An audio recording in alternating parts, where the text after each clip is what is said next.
What's good? It's your boy CJ Goodfella back with the Boxing Clinic one time for the one time. And don't forget, we got the new channel for your techniques, jailbreaking fire stick, Android boxes, cutting cable, cutting the cost of cable, premium cable channels, and all that stuff. The link is in the description on the new channel. Give me a subscribe. I appreciate it. Also, the donation, if you want to donate, because we got a lot of things coming, the live show, radio show, traveling to some fights, giving some shirts away. And a lot of different stuff we're trying to set up. And also, you can follow us or like us on Facebook as well. That link is in the description. But, Deontay Wilder said after he fights Luis Ortiz, it shouldn't be that hard to make the Anthony Joshua fight on the business side. Saying to Yahoo Sports that he's willing to travel to the UK. He said, I guess he thinks that beating Luis Ortiz is going to solidify his position to get Anthony Joshua's notice, actually, see him as a real fighter. Because remember, Hearn and Joshua told Wilder that you need to step up the competition. And maybe that's what Wilder think he's trying to do versus Luis Ortiz. The first real legit opponent if Ortiz passes all the drug tests.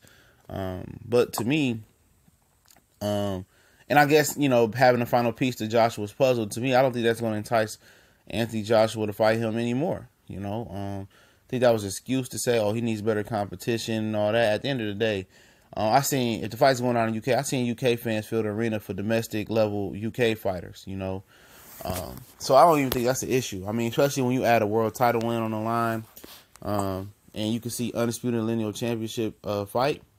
I don't think fans care about Wilder stepping it up at this point. And but that seems to be the excuse that Eddie and Joshua is standing behind. And Wilder thinks this Luis Ortiz fight is the key to him getting the fight. Now, I don't know if he, according to this article, I don't know if he's going to, jump off this 50-50 thing, But if he don't jump off the 50-50 thing, the business style will be difficult. Unless they already have a deal in place that they're not talking about right now. But I don't think Anthony Joshua needs Deontay Wilder. He don't need that wild mongoose in his life. But Wilder is, willing to travel to the UK, which is good. And we'll talk about the implications that of keep fighting the UK and not for Anthony Joshua not coming to the US. And we'll break down some numbers and talk about why it's important for him to come to the US and why, other heavyweights like Lennox and I think it was Evander said he needs to come to the US. But, James Toney, excuse me. But, Deontay Wilder, to me, he got to jump off that 50-50 stance, man. He got to come down to at least 60-40. That's respectable because, it's just the way it is. He's the champ. He let him get 3 belts. Now, if he brought 2 belts to the table and got Parker in the ring and beat Parker, then we can speak some 50-50-esque language. But he didn't do that, So he got to come and compromise to get what he wants. If he truly believes he's going to be Anthony Joshua, he can compromise and do it that way, man. But it's a step forward that he's willing to travel to the UK. He said he's a traveling king, and Anthony Joshua just like to sit in one spot and feel comfortable. And basically, I think he hitting that Joshua and Hearn needs all the advantages for them just to have a chance versus him.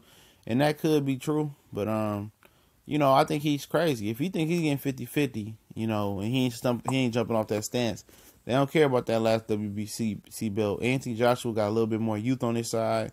He can hold those 3 belts, hide behind mandatory defenses.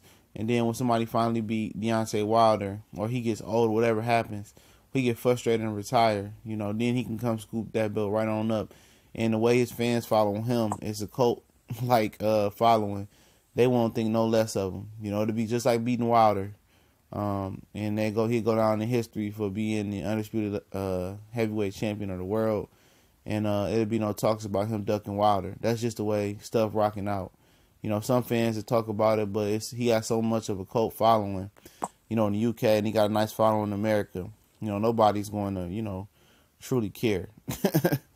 Especially for the disdain and a dislike for Deontay Wilder. All people want to do is see Wilder lose. And he's been talking, crazy since he beat Bermane Stiverne a little bit, talking reckless. But, maybe that's part of the pizzazz and the show and go to get fans pulled in for this fight. I think the fight should happen this year, but they're going to continue to build it. But it's a point where you can build a fight up so much where it'll never reach expectations. And I think this fight is trending that way. I don't think it's close, but I think it's trending that way. But, Wilder got to step off that 50-50 stance, man. Wilder, Joshua put in big numbers. He said he still come to the U.S., but, ain't going to happen. You right.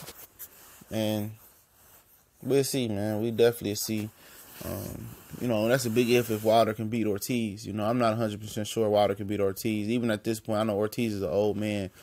But old dog got a couple tricks up his sleeve. And it'll be difficult. It'll be difficult to beat Ortiz. But I don't think the Ortiz victory is going to entice Joshua to fight him. If he destroys Ortiz, and I think Joshua's going to be like, okay, I can wait a while to fight this guy. So, but I'm not 100% sure he beat Ortiz, but it should be a solid scrap. Parker versus Joshua, which some people was giving Joshua a chance. Parker a chance, while I'm not. And Wilder versus Ortiz, well, I think, Ortiz has a nice little chance, but I favor Wilder. We go.